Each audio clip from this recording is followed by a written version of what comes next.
Well, I think with the onslaught of celebrity and our fascination with celebrity at such a high-pitched level, that fashion, which is kind of its younger sister or second cousin, that idea of celebrity designers are very glamorous. They dress starlets, the red carpet, the handbag business has gone crazy. So the general population has really understood fashion in a way that it never has in generations before. And it's reached, I think, a kind of celebrity, semi-celebrity level where the designers, the models, and even, Anna Wintour and The Devil Wears Prada have become large celebrities in their own rights. That has elevated the fashion show to a paparazzi event where people can be photographed, famous people go to the shows, famous models are seen in the collections, and designers that are world-renowned and famous are seen going in and out of these shows and these tents. The seating is a slightly medieval process. But yes, everybody likes to get the best seat that they can, and a lot of editors are very unhappy if they're in the second row or the third row, which is basically considered Siberia.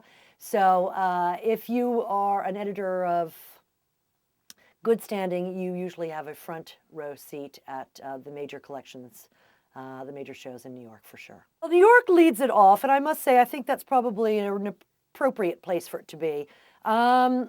New York is a solid place for fashion. It's a consistently good place for fashion. However, it's not the innovator. It's not the real creative juice that we all seek and that the retailers seek to really get ourselves excited about the stories we're going to put in our magazines and the clothes that are going to be bought and purchased and ultimately bought in the stores. Particularly this season, I don't think it was one of New York's best seasons. I think it was a very beige season, and with that comes a certain sort of banality. There's nothing that glamorous and dramatic about the color beige. So I think that's kind of a metaphor for a little bit what the season is. However, we do have a star, and he's a major star, and he continues to shock and rock and push us forward, and that's Marc Jacobs. And indeed, both his collections this time were very, very powerful. His Marc Jacobs collection, which I just looked at in person and up close to feel the fabrics and to see the accessories and to really see what he'd done, was a pastiche of ideas and styles and fabrics and color, and it was kind of Laura Ingalls and Little House on the Prairie on crack. I mean, it was a crazy apron dress, ruffled skirt, but done in lurex and lame. So again, Marc pushes the boundaries, he pushes the buttons, he dares to mix fabrics and colors and silhouettes, and probably because he just doesn't care, that he's free to do what he wants. And he never repeats himself. He's got favorite things that he does. There's always somewhere a Saint Laurent influence, I would say, but clearly done a la Marc. He likes to push people. He likes to shake it all up. He was famous for his grunge collection in the early 90s, and he continues to really rock our world. But it's great. And this show was vibrant, colorful, eclectic, a real mix, kept everybody on their toes yet again. And his Marc by Marc Jacobs collection, which is his younger line, was just as delightful and enchanting. And if I was, 18 to 25, and that was sort of my demographic and my age group, I would be running to his stores and to those boutiques to get those clothes. So he really gets you excited. He really makes you want to buy clothes. He makes you want the handbags. Fantastic.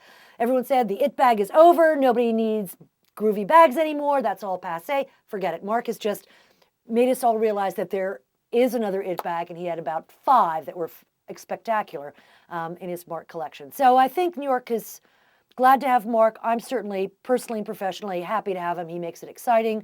He's on a level with the best designers in Europe, particularly Paris, as well as Michio, Prada, and Milan, in really keeping fashion exciting and interesting and pushing it forward.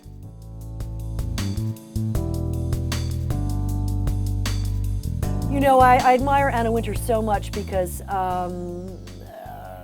of her unbelievable power and because she does a fantastic job at Vogue, but particularly in this question because she really tries to promote and spend a large portion of her time and Vogue's time and effort to promote the next generation. It's just a really hard business to be that competitive in. These guys are coming up with 4 to 6 collections a year. that creative process is unbelievably challenging. I mean, think about an artist that has to come up with a whole oeuvre 4 to 6 times a year. I mean, they just don't, they do the same thing, they move, they evolve over time, over a decade, over 5 years. These guys are asked to kind of reinvent a wheel, create, as well as learning their trade and trying to have viable businesses. So it's really hard, I think, for the young generation to come forward, to push forward. Some of the kind of new up-and-comers that have been around several seasons, I'm disappointed to say that they faltered a little bit. They're not able to keep going with the kind of expectation that we all put on them. But Anna and the Vogue Fund and the CFDA, the Council of Fashion Designers of America, really are trying to support fashion at that starting level to really give these young designers the support and the financial cash that they need to continue, and also to sort of offer kind of mentoring program. But no, as far as New York is concerned, it's not been a kind of season of newness. But London, which is happening as we speak right now, is and continues to be a real interesting place where all those free ideas and kind of crazy eccentric things that the English are known for are able to come out and have created unbelievable talent. So I think London is really the place where you watch the next best generation of designers.